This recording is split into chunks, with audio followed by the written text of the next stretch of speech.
Welcome back. Module 3-তে তোমাকে স্বাগতম।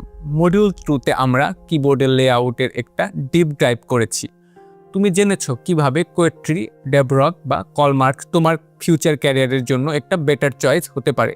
কিন্তু এখন সবচেয়ে ইম্পর্টেন্ট প্রশ্ন হলো, যে লেআউটই হোক না কেন, কিভাবে সেটাতে মাস্টার করব। আর সেই সিক্রেটই হলো এই মডিউল 3 এর মিশন। আমাদের গোল তোমাকে শুধু একটি লেআউট মুখস্থ করানো না, বরং টাইপিংয়ের ওই ইউনিভার্সাল মেথডটা শেখানো, যা তুমি যে কোনো লেআউটে অ্যাপ্লাই করতে পারবে। ভেবে দেখো, একটা কিবোর্ড লেআউট হচ্ছে শুধু একটা ম্যাপ, কিন্তু টাচ টাইপিংয়ের মেথডটা হচ্ছে গাড়ি চালানো শেখার মতো। তুমি যদি গাড়ি চালাতে পারো, তাহলে যে কোনো শহরের ম্যাপ দেখে তুমি গন্তব্যে পৌঁছাতে পারবে।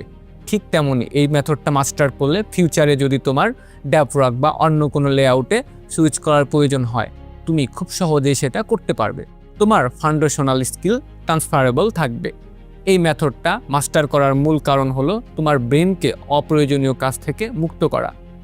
যখন তুমি কিবোর্ড না দেখে টাইপ করতে পারো, তোমার মন কি খোঁজার পরিবর্তে তোমার আসল কাজে, যেমন রিপোর্ট লেখা, কোড করা বা অ্যানালাইসিস করার দিকে সম্পূর্ণ মনোযোগ দিতে পারে। এই অটোমেটিক স্কিলটি আসে মাসল মেমোরি থেকে। তোমার হাতে ফিঙ্গারগুলো নিজেরাই জানে কোন কি কোথায় আছে। এই মডিউলে আমরা সেই মাসল মেমোরিকে গ্রাউন্ড আপ থেকে বিল্ড করব। আমরা শুরু করব পারফেক্ট পশ্চার আর হাতের পজিশন দিয়ে, যাতে কোনো ইনজুরি না হয়।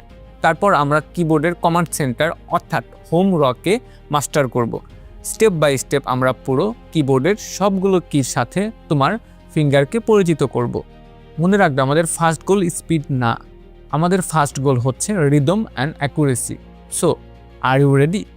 এই মডিউল শেষে কিবোর্ড তোমার জন্য শুধু একটা টুল থাকবে না, এটা তোমার ব্রেনের একটা ডিরেক্ট এক্সটেনশন হয়ে যাবে। চলো আমাদের টাচ টাইপিংয়ে জার্নি শুরু করা যাক।